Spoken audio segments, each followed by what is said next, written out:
Hello students, chemistry world में आप लोगों का स्वागत है। आज हम लोग यूपी बोर्ड के रासायनिक बलगतिकी का थर्ड लेक्चर स्टार्ट करने वाले हैं। सेकंड लेक्चर में हम लोगों ने पढ़ा है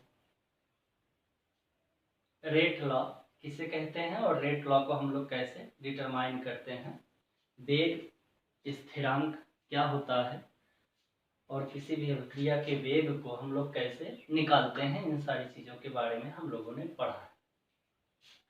आज बेटा हम लोग स्टार्ट करते हैं वेग स्थिरांक अथवा विशिष्ट वेग। वेग स्थिरांक, वेग स्थिरांक अथवा विशिष्ट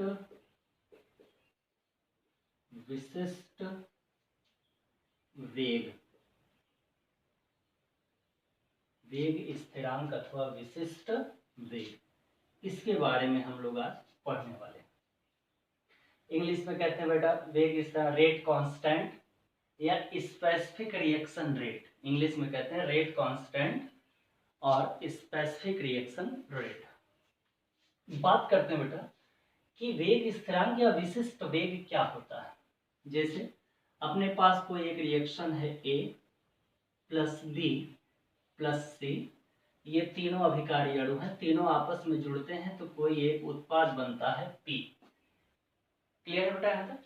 चलिए, अगर बेटा हम इस अभिक्रिया की दर लिखें तो अभिक्रिया की दर बराबर R is equals to K into concentration of A multiplied by concentration of B multiplied by concentration of C। ये सारी चीजें आप लोग पढ़ चुके हैं। क्लियर है बेटा यहाँ तक? तो विशिष्ट वेग या वेग स्थिरांक बेटा तब आता है जब अभिक्रिया में भाग लेने वाले अभिकारी अणुओं की सांद्रता कितनी हो जाए, 1 मोल। अभिकारी अणुओं की सांद्रता कितनी हो जाए बेटा, 1 मोल। मतलब concentration of A is equals to कितना हो बेटा, 1 mole per litre. Concentration of B is equals to कितना हो, 1 mole per litre. Concentration of C is equals to कितना हो बेटा, 1 मोल पर लीटर। क्लियर है बेटा यहाँ पे? किसी को कोई दिक्कत? पक्का? चल, हम लोग क्या कह सकते हैं बेटा, किसी भी अभिक्रिया का वेग स्थिरांक, किसी भी अभिक्रिया का वेग स्थिरांक उस समय अभिक्रिया के वेग के बराबर होता है जब उस अभिक्रिया में भाग लेने वाले अभिकारी अणुओं की सांद्रता क्या हो जाए बेटा, इकाई हो जाए, अर्थात 1 मोल हो जाए। यानी किसी भी अभिक्रिया का वेग स्थिरांक उस अभिक्रिया के दर के बराबर उस समय होती है जब उस अभिक्रिया में भाग लेने वाले अभिकारी अणुओं की सांद्रता 1 मोल हो। चीजें यहां तक समझ में आ गई बेटा? कोई विशेष अंतर नहीं है इसमें, यूनिट होनी चाहिए, सारी सांद्रताएं कितनी होनी चाहिए, 1 मोल होनी चाहिए।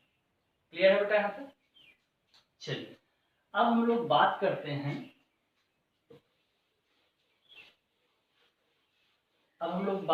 बेटा वेग स्थिरांक की इकाई क्या होती है, यूनिट क्या होती है। वेग स्थिरांक की यूनिट या मात्रक क्या होता है। वेग स्थिरांक का मात्रक देखते हैं बेटा क्या होता है। तो R is equals to K into concentration of A to the power N।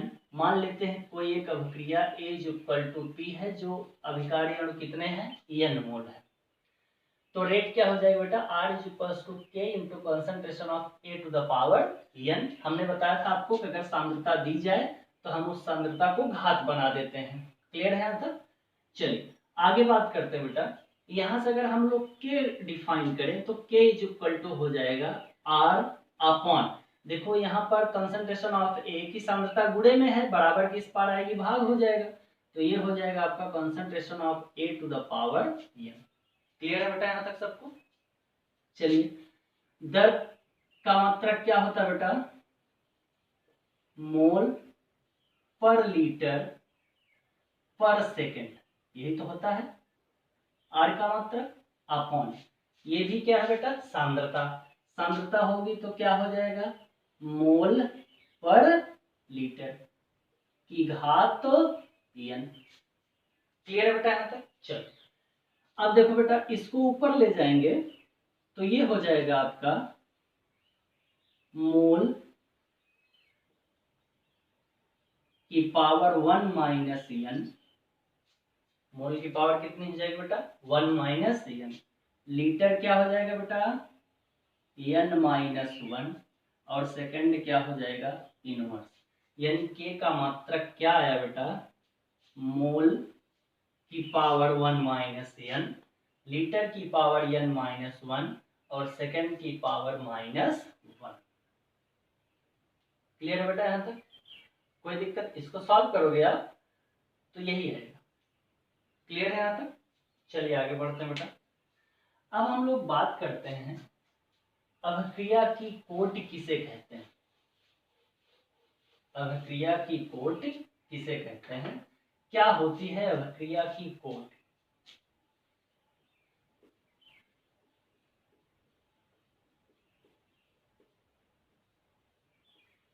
अभिक्रिया की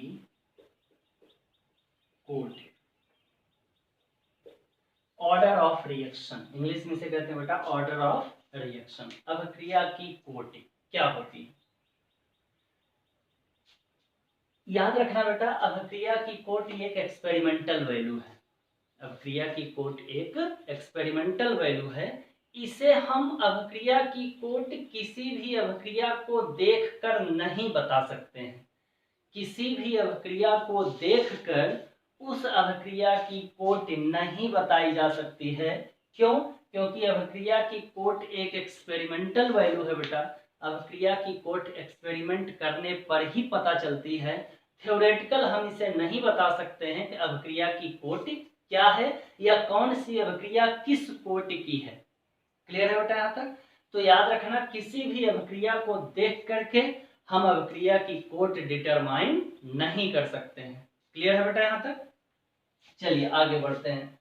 अभिक्रिया की कोटि अगर हम लोग पढ़े बेटा तो मान लें कि अपने पास कोई एक अभिक्रिया A है, ये P बना रही है, यानी A अभिकारी अणु है और P क्या है बेटा? उत्पाद के अणु है। अब हम यहाँ पे बात करें इसकी, यहाँ पे n ले लेते हैं, n A is equal to P। अगर हम यहाँ रेट की बात करें बेटा तो rate is equals to K into concentration of A to the power, यहाँ n है तो यहाँ n होना चाहिए। क्यों? क्योंकि आप लोगों ने पढ़ा है रासायनिक साम्यावस्था में, जब आप लोग रेट लॉ पढ़ रहे थे तो रासायनिक साम्य स्थिरांक जब आप लोग पढ़ रहे थे तो उस समय याद करिए, कोई एक अभिक्रिया A प्लस बी होती थी, मान लो ये 2A is equal to A, 2A plus B is equal to P। तो जब हम यहाँ रेट निकालते थे बेटा तो R is equal to K into concentration of A to the power 2 and concentration of B to the power 1। Clear है यहाँ तक? लेकिन ये थ्योरेटिकल वैल्यू है, इसको हम लिख सकते हैं। क्यों? क्योंकि अभिक्रिया का दर क्या कहता है कि उस अभिक्रिया में भाग लेने वाले अभिकारी अणुओं के ही समानुपाती होती है। क्लियर है बेटा? इसने कंफर्म कर दिया कि इसमें हमें क्या लेना है, केवल और केवल अभिकारी अणु लेना है।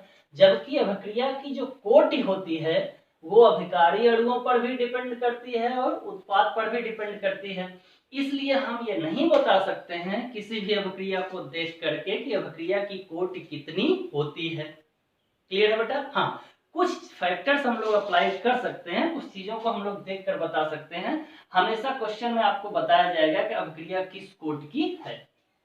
बात करते बेटा, यहाँ इसकी पावर x कर दें। अब आप कहोगे सर रेट लॉ में तो वही पावर रहती थी, जो वहाँ का कॉन्सेंट्रेशन स्टोइकियोमेट्रिक कोएफिशिएंट जो होता था वही पावर बना दिया जाता था। यहाँ पर आपका स्टोइकियोमेट्रिक गुणांक n है तो आप यहाँ पे पावर n क्यों नहीं कर रहे हैं? फिर से हमने बता दिया बेटा आपको कि अभिक्रिया की जो कोटि होती है वो अभिकारी अणुओं पर भी डिपेंड करती है और उत्पाद पर भी डिपेंड करती है। और अभिक्रिया की कोटि यही पावर होती है, यही घात ही अभिक्रिया की कोट कहलाती है। ये x n के बराबर हो भी सकता है, ये x n के बराबर नहीं भी हो सकता है, तो हम यहाँ पर x लेते हैं, चूंकि ये n से इक्वल भी हो सकता है, नहीं भी हो सकता है। क्लियर है बेटा यहाँ तक? तो देखो अभिक्रिया की कोट क्या कहलाती है बेटा? किसी भी अभिक्रिया के दर समीकरण में उपस्थित, किसी भी अभिक्रिया के दर समीकरण में उपस्थित अभिकारी अणुओं की सांद्रता पद की जो घात होती है वह उसकी क्या कहलाती है? अभिक्रिया की कोट। क्लियर है बेटा यहाँ तक? लिखो, थोड़ी लिखो। किसी भी अभिक्रिया के दर समीकरण में उपस्थित, किसी भी अभिक्रिया के दर समीकरण में उपस्थित अभिकारी अणुओं के सांद्रता पद की घात अभिक्रिया की कोट कहलाती है। अभिकारी अणुओं के सांद्रता पद की घात अभिक्रिया की कोट कहलाती। क्लियर है बेटा? हाँ, एक चीज और याद रखना, जो अभिक्रिया की कोट है बेटा, ये 0 भी हो सकती है, निगेटिव भी हो सकती है। अभिक्रिया की कोट 0 भी हो सकती है, निगेटिव भी हो सकती है बेटा, पॉजिटिव भी होती है और फ्रैक्शनल भी हो सकती है। क्लियर? अभिक्रिया की कोट 0 भी होती है बेटा, निगेटिव भी होती है यानी ऋणात्मक भी होती है, धनात्मक भी होती है और भिन्नात्मक भी होती है। क्लियर है यहाँ तक? तो लिखो नोट करके, अभिक्रिया की कोट 0, ऋणात्मक, धनात्मक तथा भिन्नात्मक भी हो सकती है। अभिक्रिया की कोट 0, ऋणात्मक, धनात्मक तथा भिन्नात्मक भी हो सकती है। क्लियर है बेटा यहाँ तक? चलिए आगे बढ़ते हैं। हाँ, इसको आप डिनोट कर लीजिए, इसको डिनोट कर लीजिए। चलिए अब बात करते हैं कि धनात्मक तो समझ में आता है, 0 कैसे होगी, ऋणात्मक कैसे होगी और भिन्नात्मक कैसे होगी, इन सारी चीजों के बारे में हम आपको बताते हैं एक एक रिएक्शन लेकर के। देखो बेटा, अगर मान लो कोई एक अभिक्रिया A=P है और इस अभिक्रिया का बेटा दर समीकरण लिखें R=K into concentration of A। Clear है यहाँ तक? अगर बेटा इसका कंसेंट्रेशन 0 हो जाए, इसका कंसेंट्रेशन क्या हो जाए? 0 हो जाए, मतलब तो कि पूरा का पूरा अभिकारी अणु किस में बदल जाए? उत्पाद में। तो A का कंसेंट्रेशन क्या हो जाएगा बेटा? 0 हो जाएगा। और अगर A का कंसेंट्रेशन 0 हो गया तो यह अभिक्रिया किस कोट की हो जाएगी? 0 कोट की। किस कोट की हो जाएगी बेटा? 0 कोट की। क्लियर है यहाँ तक? चलिए और कोई अभिक्रिया ले बेटा, एक A है, ये बना रहा है B। अगर हम इसकी कोट लिखना चाहें बेटा तो R=K into concentration of A, R=K into concentration of A, ये तो हो जाएगा बेटा। और अगर ये हाफ A है तो यहाँ पे पावर क्या हो जाएगी? हाफ हो जाएगी। जैसे एग्जांपल क्या है बेटा, half N2 plus 3/2H2 reversibility to NH3। तो यहाँ पे अगर रेट आप डिटरमाइन करोगे तो R=, हो जाएगा बेटा K concentration of N to the power half and concentration of H2 to the power 3/2। तो ये कैसी रेट आ जाएगी बेटा? भिन्नात्मक। क्लियर है यहाँ तक आप लोगों को? किसी को कोई दिक्कत? पक्का? चलिए अब हम बात करते हैं अभिक्रिया की कोट कितने प्रकार की होती है। अभिक्रिया की कोट कितने प्रकार की होती है? तो बेटा सामान्यतः हम लोग अभिक्रिया की कोट जो है 3 प्रकार की जानते हैं। एक शून्य कोट, सॉरी 4 प्रकार की शून्य कोट की अभिक्रिया, प्रथम कोट की अभिक्रिया, द्वितीय कोट की अभिक्रिया और तृतीय कोट की अभिक्रिया।